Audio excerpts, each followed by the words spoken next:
Hey guys, welcome back to Story by Dice in the world of the Sword Coast, a storied land full of magic, mischief, and machinations. We are an anthology actual play tabletop role-playing podcast that releases episodes the first and third Monday of every month. I will be your dungeon master. My name is Dallas. My name is Luis. I will be playing Lord Tempest of Zinlanol, the Lich Necromancer Wizard. Hi, I'm Ariana. I'm going to be playing Elwyn Keenfellow, the Halfling Artificer. Hi, my name's Eric. I'll be playing Tobazim, the human fighter, fighting elves. So last time we left off, we were fighting drows inside the Blackstaff Tower when a magical surge, an anti-magic surge of energy happened, canceling out all magic in the area for just 6 seconds. Once Varja had come back, she had tasked you guys with finding out what that was about, as well as looking into the Bregan Darth and Jarlaxle of it all. And she has tasked you guys to go talk to Laeral Silverhand to hitch a ride to Luskan.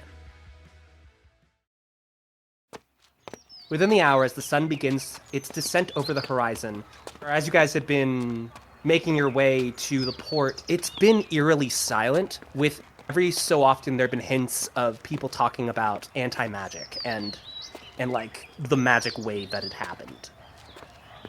I wonder if it was a centralized spell or if it was like a rolling wave, like a rolling blackout. I don't think this was a controlled effect at all. It seemed to just happen. There's no way someone would have wanted to do that, to just knock out magic for more than just us and walk away from it, you know? Maybe they wanted to see if they could. Whatever happened, I hope it doesn't happen again. You guys hear a menacing giggle after you finish your statement, Tobazim, and you turn towards Sarah, and she's like, why wouldn't you want to cancel out a person's magic? I mean, that could basically cripple 1 to half of this party, I would imagine. You want to see what it'll do to you? She's so terrified as her eyes widen. As you guys are moving down the street, she sees an alley, and you see she momentarily tries to dart into the alley. Elwyn, grabs her by the leg, you know when, a toddler wants your attention? And they just kind of hang onto one leg. She looks down at you, and she says, I guess I'm not going anywhere. I have a very important question for you, Sarah. What is that? Do you want to be my experiment, or do you want to be my lab assistant? Lab assistant. I'd much rather be a lab assistant. Excellent. I did run the laboratory back at the Red Enclave. Really?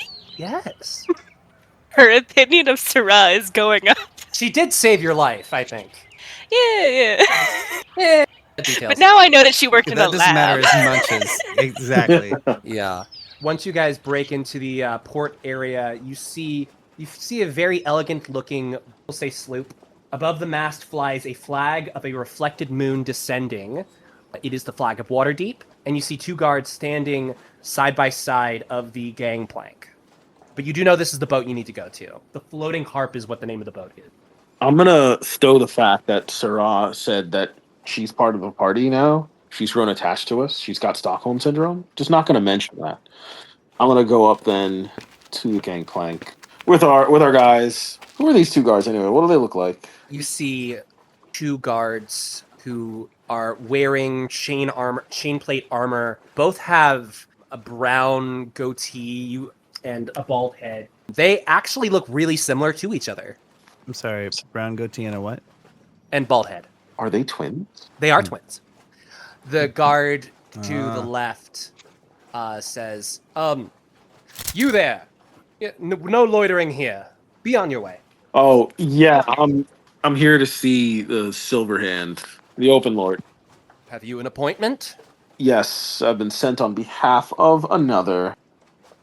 Roll persuasion. Persuasion? You don't believe me? I can't just accept any Tom, Dick, or Harry who claims that they've had an appointment with the Open Lord, and we need to shove off soon anyways. Well, you see that? That's a natural 1. What did you want? Oh, no. I can't see that. You hear from on top of the gangplank. That's all right. I'll take it over from here, guys. You all see a green-skinned Lateran, a nature elf, with pink hair and a violet-colored rose that blooms behind her left ear. She wears a worn-out tricorn hat with a white blouse. Attached to her hip is a cutlass with a sigil of a pink flower embedded on the hilt. She gestures for you all to come aboard. Okie dokie. Okay. Okay. Once you enter on the deck, at the bow of the ship, you see a small kind of reading area with books to different sides, and you see, sipping a cup of tea and reading, you see a woman with immaculately styled silver hair. She wears white robes embroidered in gold trim, and a gold sash hangs over her shoulder that has the sigil of Waterdeep embroidered on it. She turns to you all and says, "Hello, what business do you have on my boat?" I look at her immaculately styled hair, her fine features, Oh her boy. mysterious aura. Uh-huh. Here it comes. Like, is he just silent at this moment? Yeah.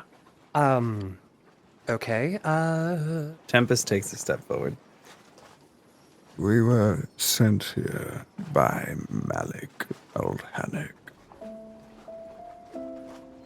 She places the tea down, and you see that her expression softens a little bit. She stands up, kind of brushes the creases that accumulated while sitting, and turns to you all and says, "That's a name I haven't heard in a while. I hope he bids you well. What can I help you all with?" I need help. Okay, how can I help you? I don't know what I've been doing for a while. Oh, so this is like a spiritual journey? I'm traveling to Luskan. I'm not entirely sure if Luskan's gonna be the place you're gonna find the answers to those questions. We are trying to get to Luskan. Oh, okay, good. It will be the answer to some of our questions, because some of our questions are the weird anti-magic thingamajig that happened. Yes, I suppose so. It was truly a startling event. It reached you out here? Oh, yes. Ooh. Fascinating. I was meaning to speak to my sisters on the subject. There's still time. I suppose I'll convene with them later tonight. Are your sisters of any significance? Oh, you must be new to the Sword Coast. I should say I am disguised right now. I'm not full lich face. Falling apart at the seams. Yeah. We were known as the Seven Sisters, the chosen of Mistra. In fact, Mistra is technically my mother. Mistra is your mother. But enough about that. We need to set sail because we need to join a security caravan. It's okay. I like listening to you talk. Perhaps enough for now. But I would love to pick your brain about this. She cocks a smile there. That sounded vaguely sinister. It's just how he sounds. I mean, no harm. I simply am an inquisitive mind. Well, we are on our way to Luskan. Who gave you the name Malik, by the way? Vajra Thorn. Varj? Blackstaff? Yeah, that's the lady. Mm-hmm. Oh, desperate times if she's asking me for help. With that, the Alateran steps forward and says, "Ma'am, we need to head out now." And she nods her head. "Unfortunately, I only have 3 beds. You might have to rough it." I know exactly where I'll be. I need not lie down. Very well. We shall set sail. Also, I should introduce her as well.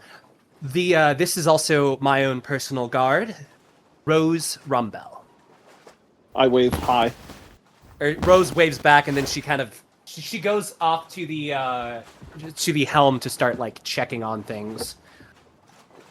We're gonna say time passes now As Ooh. the ship shoves off from Waterdeep, you guys see the City of Splendor in the distance.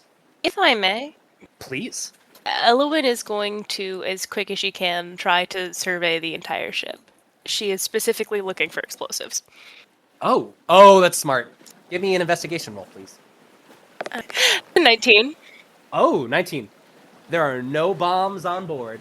You actually do see sigils around the ship. You see sigils around the ship. Upon investigation, you see that they are sigils of warding and protection. She's gonna sketch those down in her notebook. But she'll be quietly muttering, 2 times is enough, 2 times is enough, I don't want to blow up again. With that, you see the City of Splendor disappear over in the horizon as the ship that you're on right now, the floating harp, slowly joins a caravan of other more manned and more fortified looking ships as they begin sailing towards Luskan. And now we are going to go into downtime.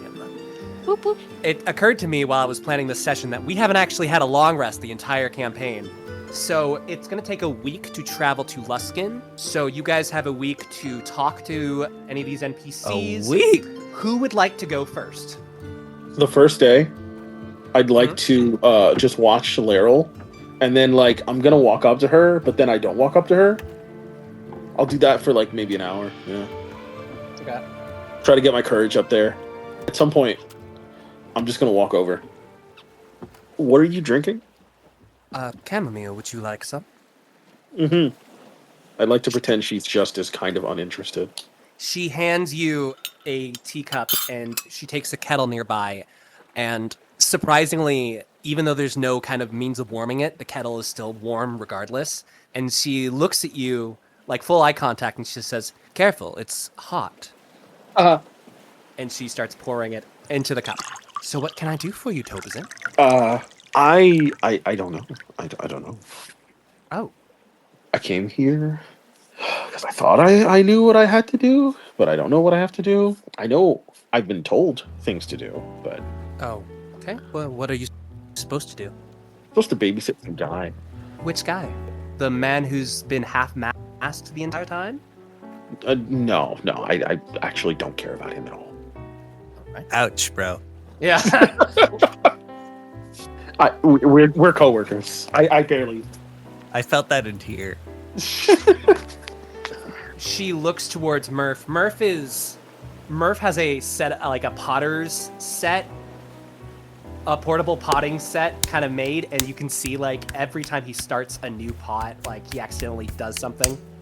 Or like he's not looking and he accidentally pushes the whole thing over. She says, "He does seem a queer sort, yes." Yeah.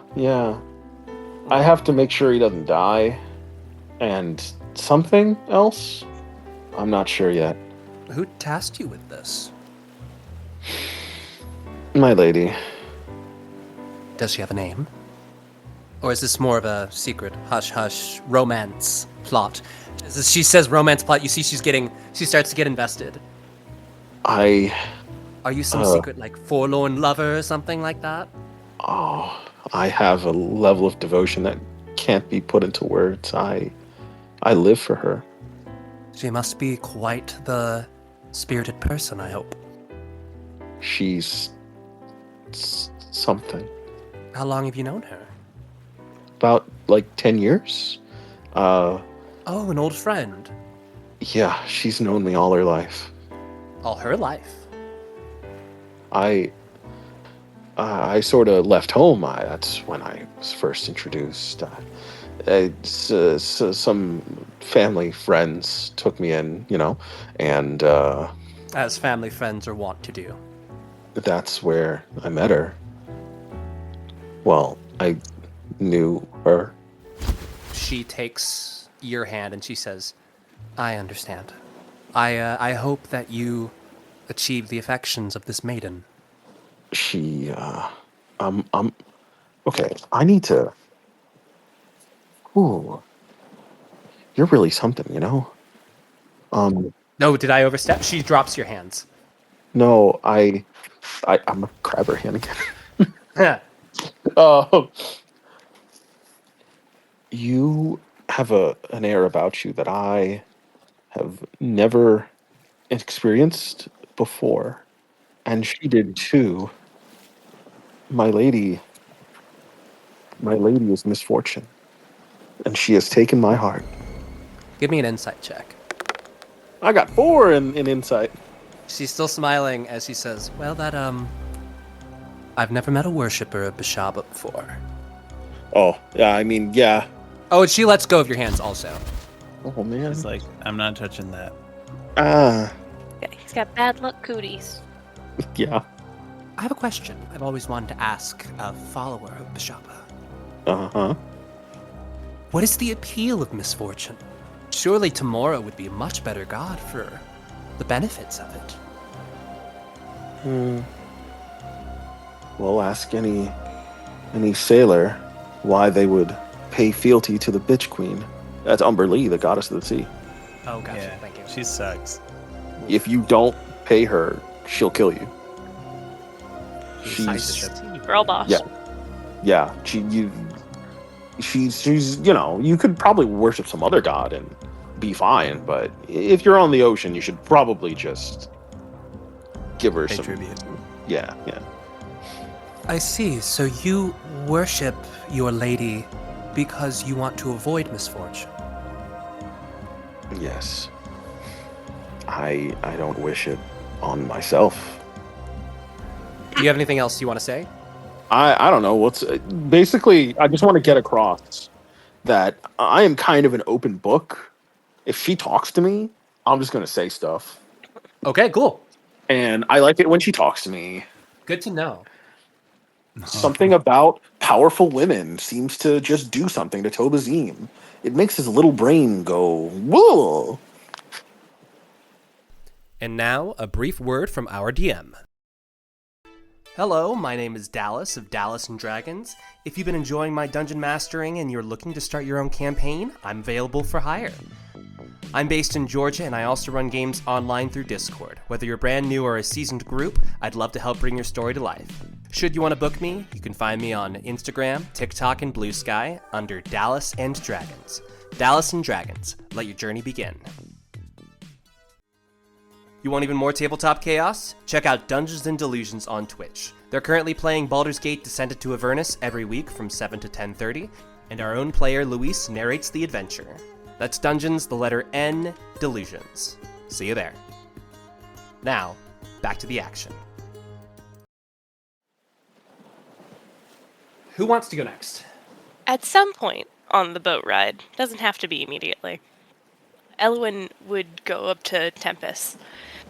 Just be like, hey, just quick little Q&A. Very well. Wondering. Shiraz's gonna join unless you guys don't want her to. I mean, sure. Alright, cool. She's my lab assistant. She's got to know what I'm working on. He's gonna glare at her for a moment before proceeding, just to let there be just an awkward space there. That little moment happens. Elwyn immediately turns around and goes, hey, kindly, I'm going to need you to leave. Just for a little bit. Just the room. Well, if I must. You must.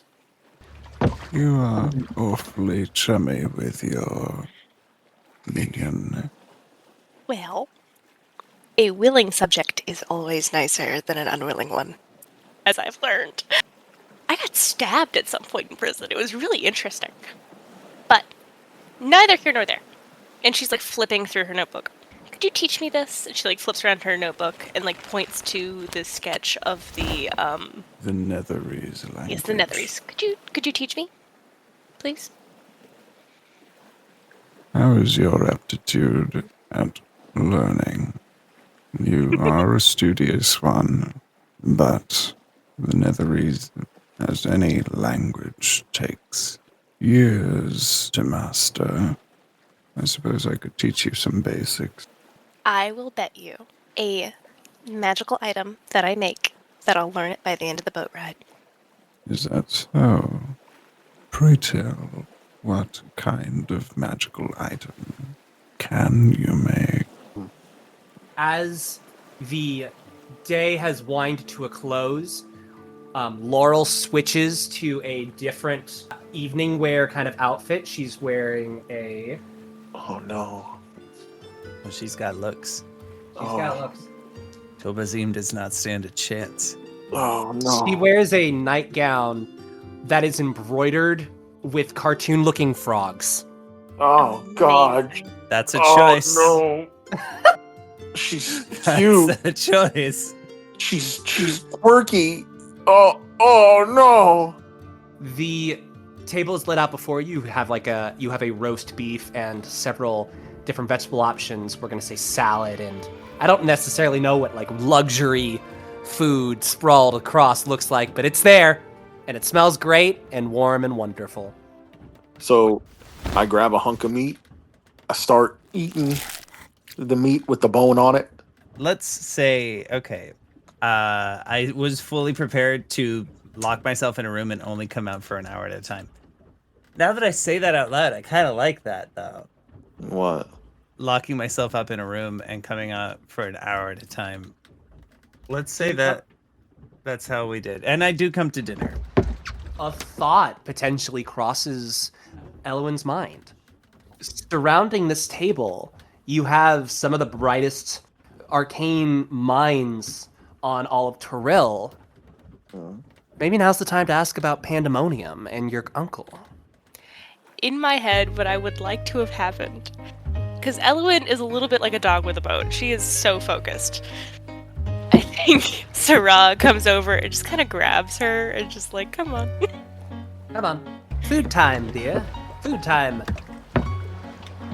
If you die, I don't know where my thing is. I don't know where my focus is, so you have to come here and eat. And that's when she's like, wait a minute. You're magical. Who is she talking to? Laurel. Okay, got you. Yes, I am. She says as she's very politely cutting into a slice of the roast beef. What do you know about Pandemonium? Oh, it's not a place you want to find yourself, that's for certain. It's a place I'd like to find myself. Tell me all about it. It is an afterlife for the chaotic neutral and the chaotic evil alignments. And it is a sweeping plain of discordant sounds in the wind that drive people mad. It's a barren, rocky, cavernous landscape. I do not envy you for going there. We are not going there. Well, not yet. Yet?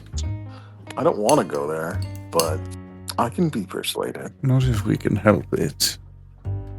Well, to go there, you need the ability to jump planes. There are plane shift spells. And of course, there's always the infinite staircase. It's more of a random luck of the dice than anything else. That sounds doable. There's an entrance to the infinite staircase in Neverwinter, I believe. Huh. Does that answer your question? That's a much easier way to get there than my original plan. Oh, what was your original plan? She is like flipping through her notebook. Put simply, I would simply gather these ingredients. She like flashes her book. Simply gather these ingredients, put them together in flip, flip, flip. This combination. And then it'll implode and take me with it. That's extreme. I see. Uh-huh. I understand. Oh, Elwyn will not eat the entire time. She is just writing in her notebook. Tempest, have you not eaten? Tempest has, like, taken some food, put it on his plate, and sliced it with cutlery, and just kind of, like, moved it around his plate. She looks to Tempest and she says, is there something wrong with the assortment? I am told it's the finest that Waterdeep has to offer. He looks down at it and back at her and goes, Oh, of course not. It looks enticing. as he takes a bite of food and just very slowly bringing it to his mouth, hoping she'll look away. She is intently staring. Beautiful. Okay. He's going to eat the meat. You want to say that again?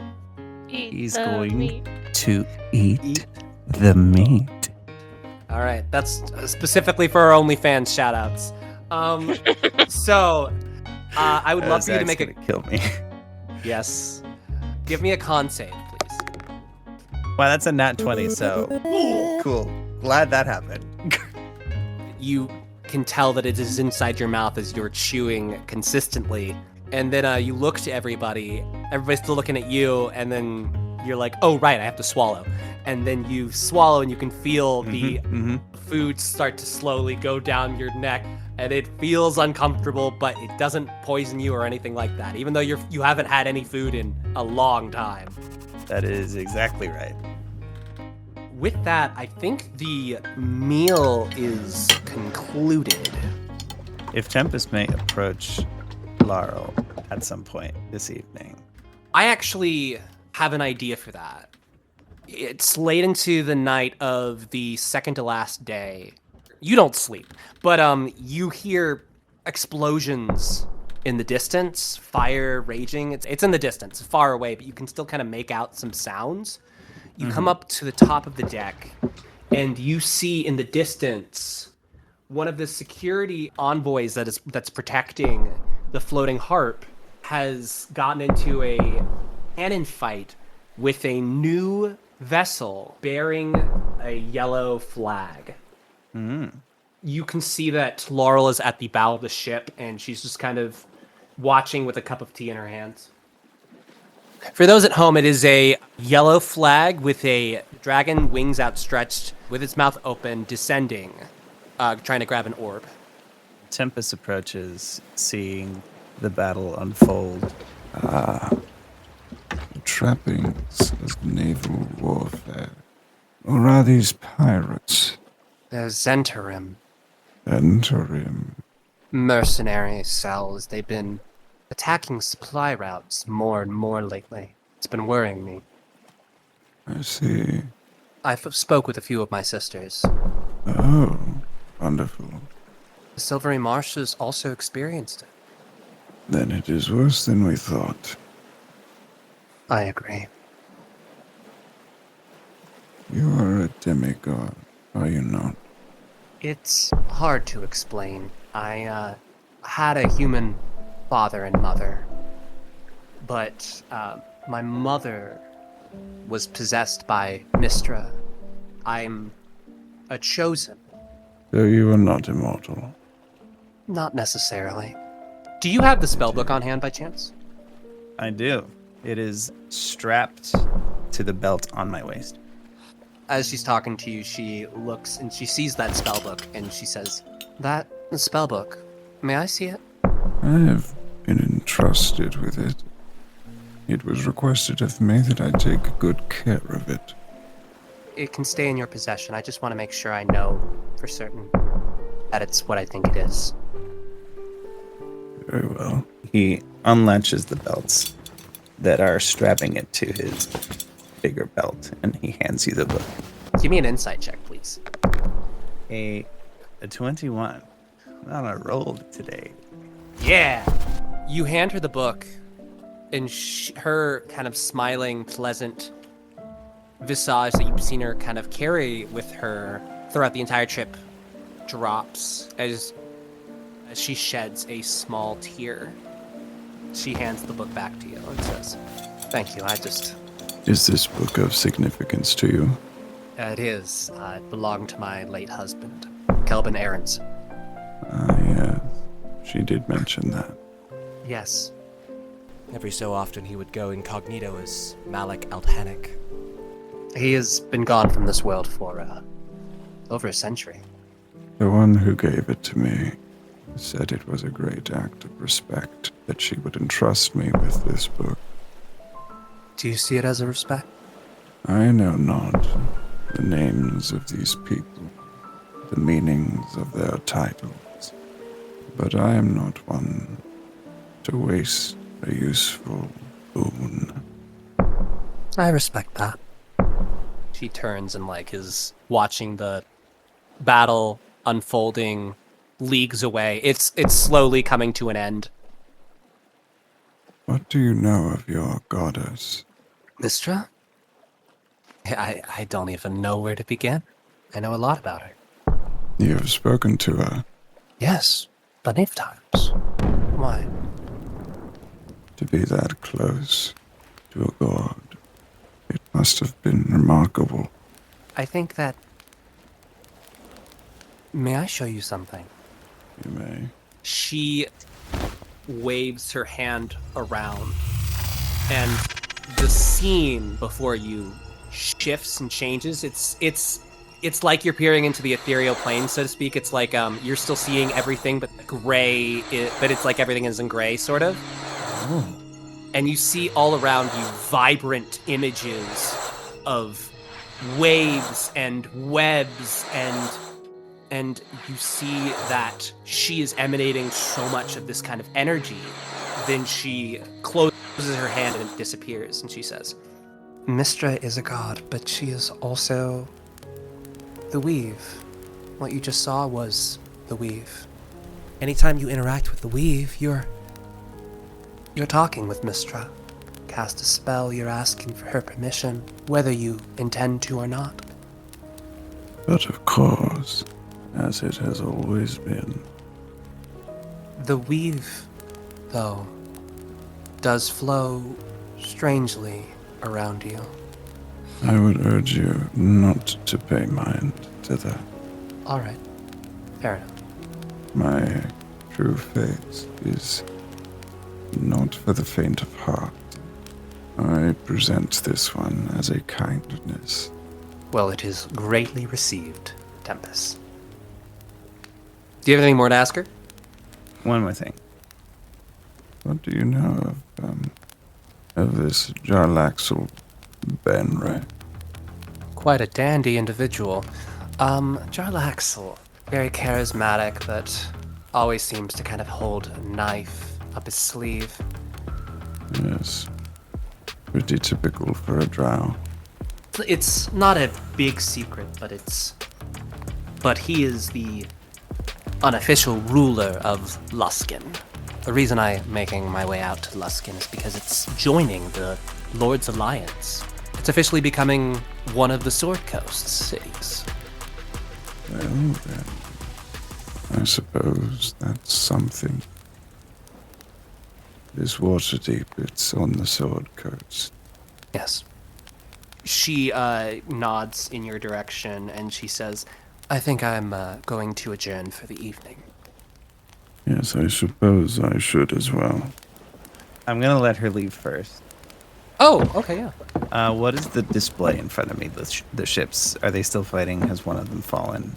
The Zentarum ship has fallen. It is destroyed. The wreckage is still burning in the distance, but the fighting is over. He's gonna stay there and watch as presumably many people die. He's gonna mutter to himself. So many things are different, and yet so many stay the same.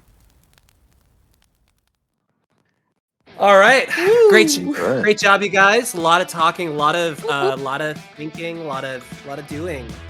All right, I suppose we'll see you guys, the audience, in 2 weeks. Roll for credits. No! Natural 20! 19. 15! A good episode. You got a Yeah. I got a 4. Happiness is just a disguise.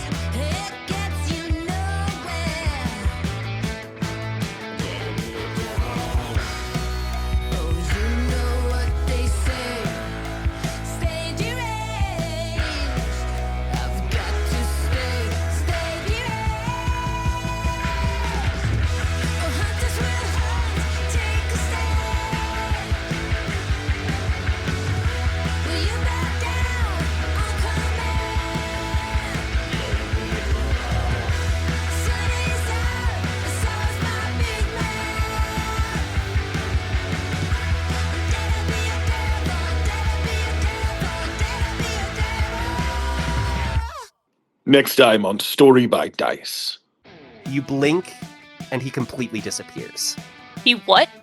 Good job, sweetie. Oh man. I draw a card. You know what, Sorrel? We have to think about this logically, okay? Yes, I do admit that was a dumb idea. My goddess, I'm here. I brought snacks.